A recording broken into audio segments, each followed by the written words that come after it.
subsídios. Lições Bíblicas Adultos. Meus queridos irmãos, eu quero complementá-los com a paz do Senhor Jesus Cristo. Quero louvar a Deus pela vida de todos, inscritos aqui do canal Rascunho da EBD. Nesta oportunidade estaremos comentando a lição de número 7, ajudando aí nos comentários da nossa lição e da compreensão, para os irmãos terem uma compreensão mais ampla, né?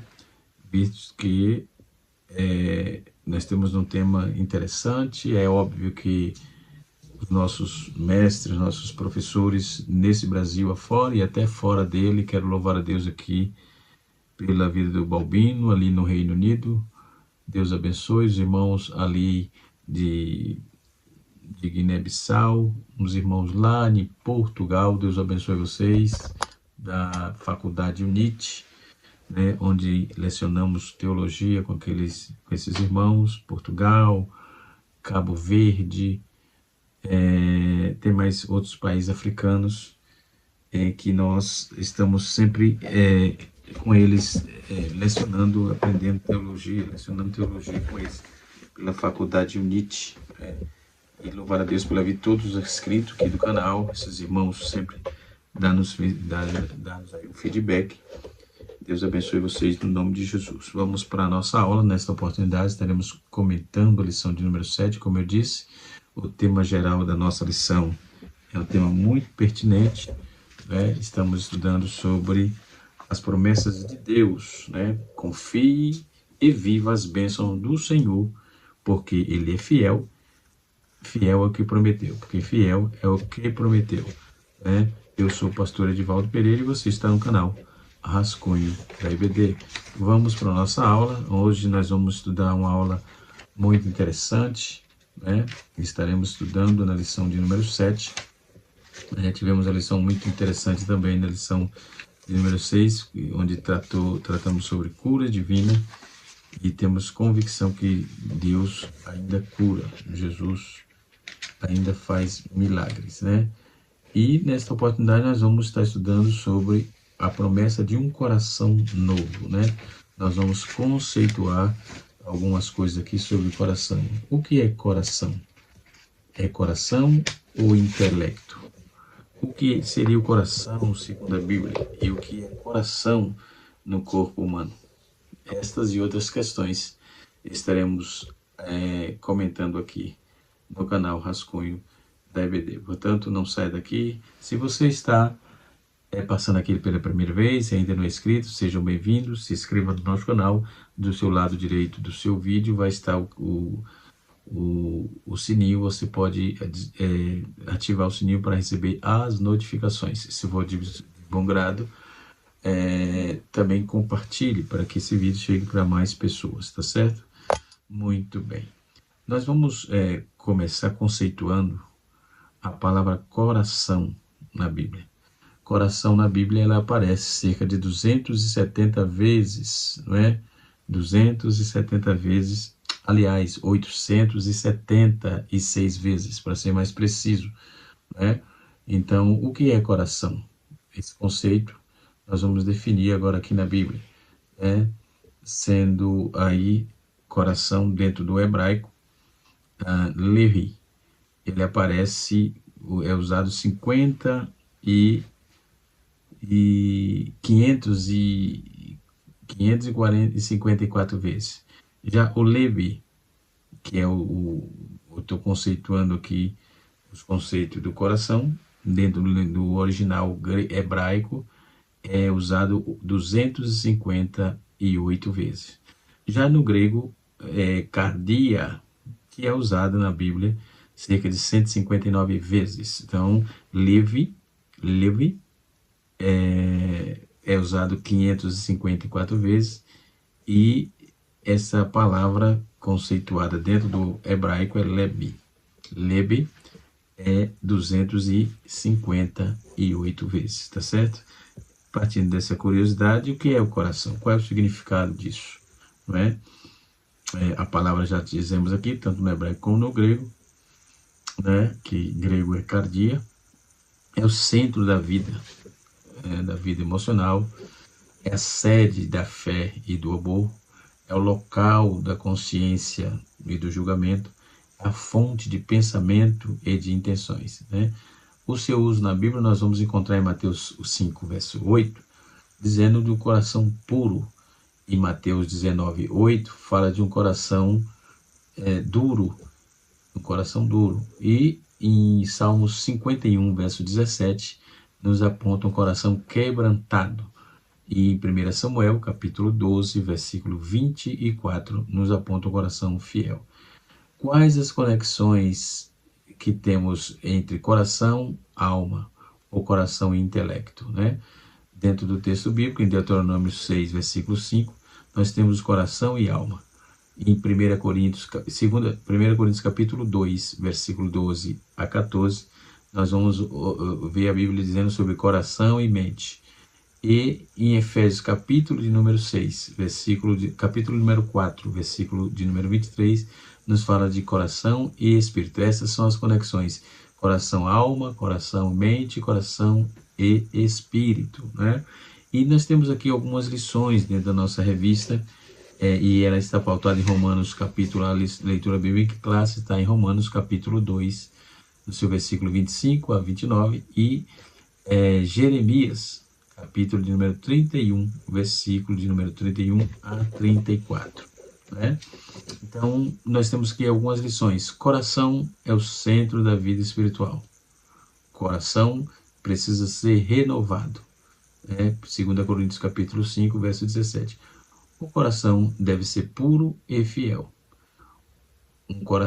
Um tema dentro desse contexto todo, nós vamos encontrar alguns conceitos com respeito ao coração.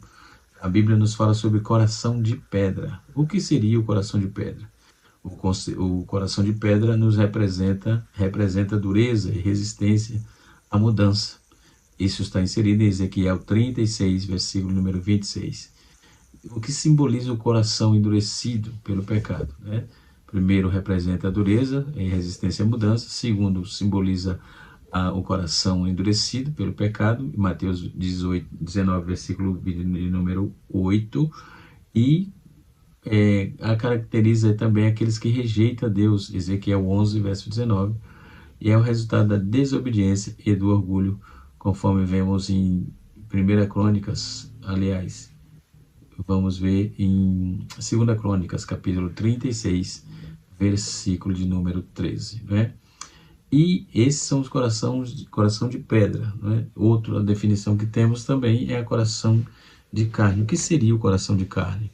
O coração de carne representa a sensibilidade, a receptividade da divindade, da palavra de Deus, do Espírito Santo, enfim, representa essa receptividade. Ezequiel 36, versículo 26, nos fala sobre isso.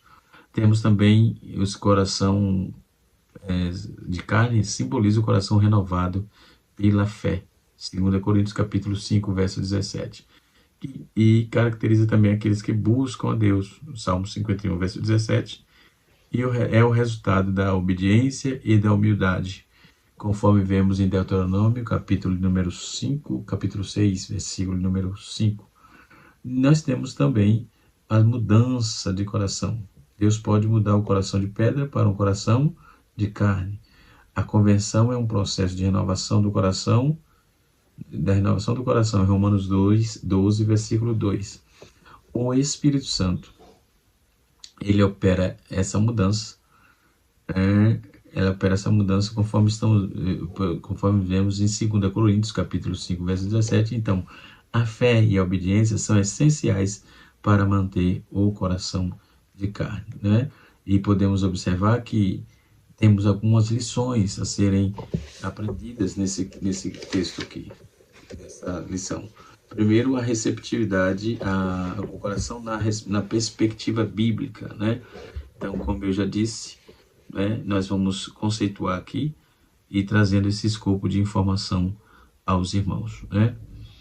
Nós temos aí as lições práticas desse contexto, que busca a renovação através da fé, manter o coração sensível e receptivo à palavra de Deus, evitar a dureza e o orgulho. e buscar humildade e obediência, né? Então nós temos aí na Bíblia o significado do coração. E nós vamos aqui, tópico número 1, e o subtópico 1 nos apresenta assim: o coração na Bíblia, raramente a palavra coração é usada como referência a algo físico na Bíblia, né?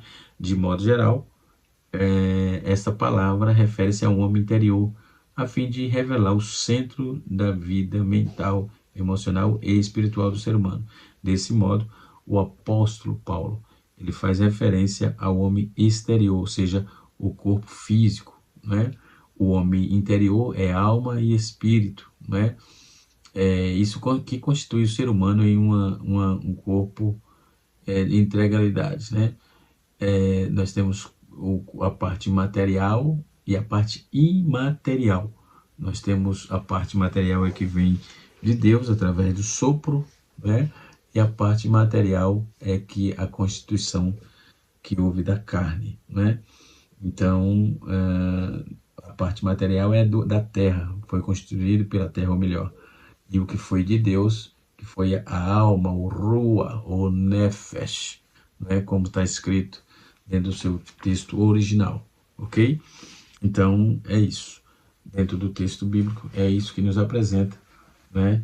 Então, nós temos essa constituição, dessa integralidade aqui. Então, para a dimensão desse homem interior, que a Bíblia aplica aí a palavra coração, tudo que faz parte dentro desse contexto de alma ou espírito, né?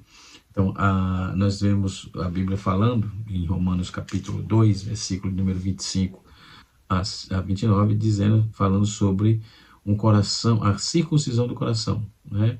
Então, a leitura bíblica em classe, ela apresenta esse contexto. Vamos para a leitura bíblica em classe, então. Diz assim: porque a circuncisão é na verdade proveitosa, mas se tu guardares a lei, mas se tu é transgressor da lei, a tua circuncisão se torna incircuncisão. Se, pois, a circuncisão guarda o preceito da lei, porventura, a incircuncisão será reputada como circuncisão. A incircuncisão, porque por natureza, que é se cumpre a lei, não te ajudará, porventura, a ti, que pela letra a circuncisão és transgressor da lei, porque não é judeu, e o que exteriormente nem a circuncisão é o que é exteriormente na carne, mas é judeu o que é no interior, a circuncisão, o que é do coração, do espírito, não na letra, cujo louvor não provém dos homens, mas de Deus. Em Jeremias 31, versículo 31, diz assim: eis que dias vem, diz o Senhor, que farei um concerto novo com a casa de Israel e com a casa de Judá, não conforme o concerto que fiz com seus pais, no dia em que tomei pela mão para os tirar da terra do Egito, porquanto eles invalidaram o meu concerto, apesar de os haver desposado, diz o Senhor. Mas este é o concerto que farei com a casa de Israel depois daqueles dias, diz o Senhor. Porei a minha lei no seu interior, e eu escreverei no seu coração, e eu serei o seu Deus, e eles serão o meu povo. E não ensinará a alguém, mas eu, o seu próximo, nem alguém, e ao seu irmão, dizendo: conheci ao Senhor, porque todos me conheceram, desde o menor até o maior, diz o Senhor, porque perdoarei a sua maldade e nunca mais me lembrarei dos seus pecados.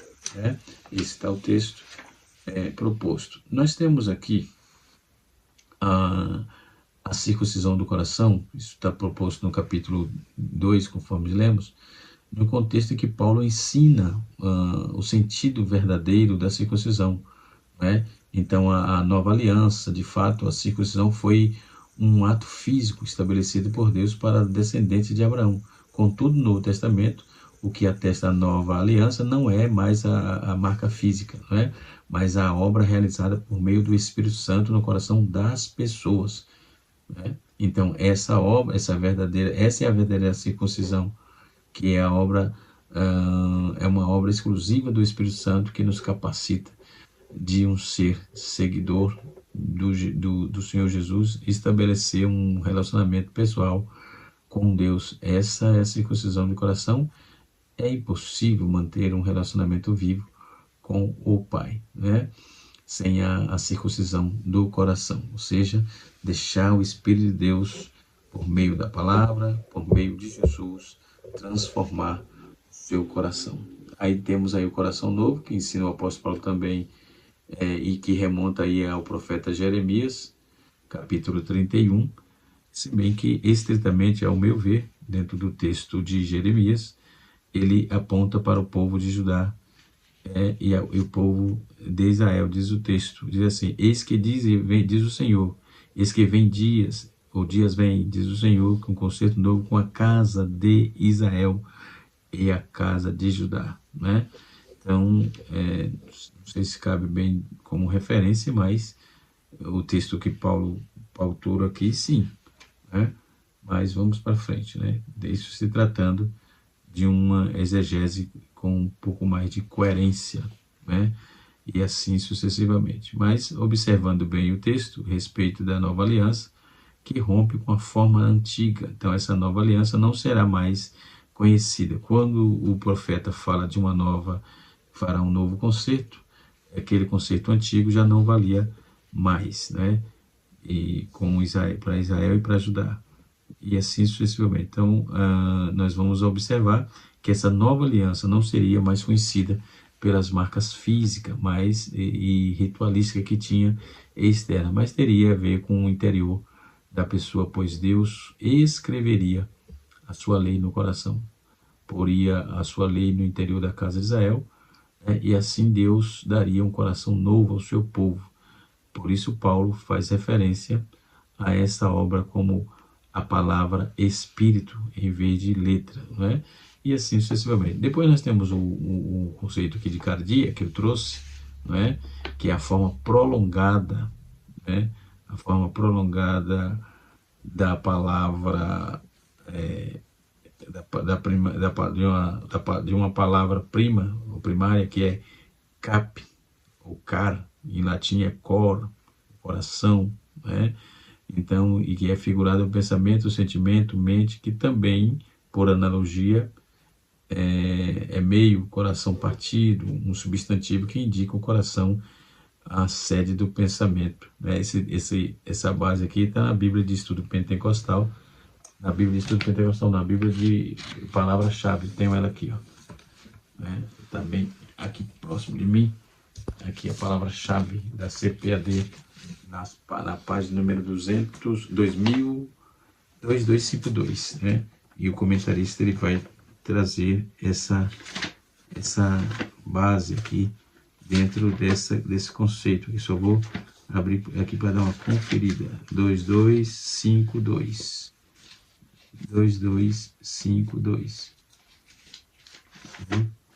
Nós vamos observar aqui que ele traz dentro desse contexto. Inclusive, essa Bíblia é uma das melhores Bíblias que a CPAD já lançou. Eu não tenho dúvida disso, né? 2252. É a Bíblia de Estudo Pentecostal, para quem gosta de Bíblias temáticas, temas e etc. Mas para acadêmico isso aqui é mais plausível, né? É melhor. Eu acredito que os demais pensam assim também, né? Então, por exemplo, nós vamos encontrar aqui a questão desse texto, né, que vai trabalhar bem essa proposta sobre o coração e o centro da vida humana. No Novo Testamento é usado apenas como sentido figurado, como sede dos desejos, sentimentos, afetos, paixões e impulsos. Então, o coração e mente, por exemplo, como sede do intelecto, significando a mente, o entendimento, em sentido figurado, o coração de algumas coisas, né, é o meio, a parte central. Então, o coração da terra, nós vamos ver, e vai dando amplitude sobre essa questão, né? e assim sucessivamente. Então, isto vem do significado da palavra cardia, né? E assim sucessivamente. Tópico de número 2 nos aponta aqui o coração inclinado a Deus, né? Tópico de número 2, o coração inclinado a Deus. Deixa eu fechar a Bíblia aqui que eu estava usando ela. E vamos para o fechamento aqui e vamos dar continuidade. Observando, irmão, o significado da palavra coração, que é o centro das emoções espiritual, em Provérbios capítulo 4, verso número 23, também em Romanos 10, versículo 9 e 10, fala que a sede de amor e fé é o local da consciência e do julgamento, conforme 1 Samuel capítulo número 24, versos 5 e 6, né?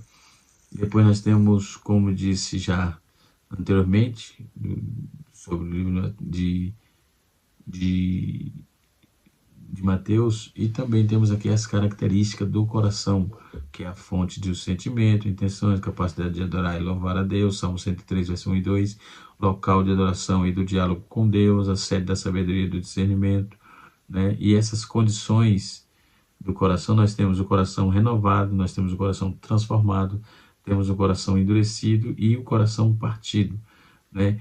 E aí nós temos algumas coisas interessantes, algumas passagens interessantes que vem, que ame do Senhor com todo o seu, ame ao Senhor com todo o seu coração. Olhe para o coração, o Senhor olha para o coração, aliás, coração puro e mãos limpas. Renove o seu coração, né? Então nós temos que buscar a purificação do coração, manter o coração fiel, cultivar o coração cheio de gratidão, orar por um coração renovado, né? E assim podemos observar de forma contundente sobre essa questão, né? O coração e o intelecto, qual é a diferença disso, né?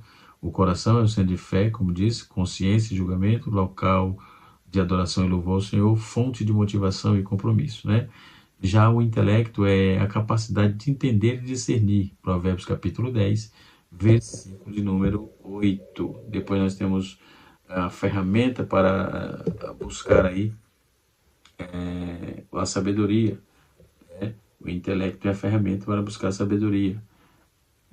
Também nós temos um meio de compreender a verdade, e também sabemos que o intelecto torna responsável aí para tomar decisões, ok? O equilíbrio entre o coração e o intelecto é uma base contextualizada que temos. O coração deve liderar, mas o intelecto deve orientar. Provérbios capítulo 23, versículo número 7. A fé não contradiz a razão, mas transcende, né? Nós temos isso em Hebreus 11, versículo 1 até o versículo 3. Então, o amor e a sabedoria devem caminhar juntos, né? Que são as condições do intelecto também e coração. A verdade deve ser buscada com coração e mente. Então, um está atrelado ao outro. Não é uma questão de escolha entre o coração e o intelecto, mas equilibrar ambos. O coração fornece a motivação e o compromisso, enquanto o intelecto fornece a compreensão e sabedoria. Tá certo? Muito bem. Dando continuidade à nossa lição, dentro da questão do coração novo e dentro de tudo que podemos observar, né, o conceito de coração na Bíblia, nós vamos encontrar cerca de 876 vezes, conforme eu já disse, a palavra hebraica levi, que é o grego, né, de cardia, que é a hebraica para coração, e a palavra grega cardíaco também já disse aqui, e são usadas aí pelos escritores bíblicos, tanto de modo literal como figurado, né? Nós temos aí o segundo tópico, a necessidade de um coração novo, né? E temos também a palavra regeneração, particularmente é usada no Novo Testamento. Em grego é poliginese, né? Que é um conceito bastante amplo, podendo significar um novo nascimento, gerar de novo, nova criação, né? Então, esse fenômeno ele tem relação com o ensinamento do Antigo Testamento que tratam sobre o recebimento de um novo coração. Ezequiel 36, 26, também já tratei desse conceito aqui, né? Um novo espírito, né? E promete retirar o coração de pedra, dando-lhe um coração espiritual, dando-lhe um coração novo, um novo espírito, um homem de coração, um homem de novo coração. Esta circuncisão do coração é a obra do Espírito Santo, né? Um coração novo e regenerado, um coração totalmente que fala da mudança interna, aponta para a mudança interna. Capítulo 10 de 1 Samuel, verso 6, mostra que Deus duas vezes é dito que o Espírito veio sobre Saul. Após a primeira vez, Saul é transformado em um novo homem. Isso ocorre uma mudança interior em seu coração. Assim, a unção deixa de ser apenas um rito para, de fato, simbolizar o agir de Deus sobre o ser humano, né? Que, por exemplo, podemos observar que dentro desse contexto geral, aqui os resultados são internos, né? E antes de serem externos. Então, ser um novo homem e ter um novo coração aponta aí para mais que uma capacitação externa. Trata-se de uma mudança interior. Essa transformação interior é promovida pelo Espírito Santo na vida de Saul. Destaca aí uma vida fundamental sobre o papel do Espírito Santo. Então, nós temos a mudança extrema, que é precedida para uma transformação interna, que indica que um coração alinhado com Deus, né? Então, nós temos um coração, fala de uma transformação, um novo coração, né? Nós vamos ver Robert Charles Spurgeon, ele escreveu, ele asseverou que não podemos ser cristão a menos que o Espírito Santo nos regenere, transforme o nosso coração de pedra em um coração de carne, né? E outros comentaristas também, Bacon vai trabalhar também a proposta, a palavra vai dizer que a palavra nascer de novo anotem, que tem vários significados. Um deles é acima de, acerca disso, e assim o Wilton também vai trabalhar essa proposta, né? Que diz que o único requisito de viver nessa terra é ter um nascimento físico. Igualmente, um único requisito para viver nos céus é ter um novo nascimento, é ter um nascimento espiritual. Para viver na terra, tem que ter um nascimento físico, e para viver na terra, nos céus, precisa de um nascimento espiritual. Então, na obra de Proto-Pentecostes, por exemplo, da ação do Espírito Santo, que está escrito que podemos verificar alguns textos que são apresentados para argumentar transformação e etc. e tal, né?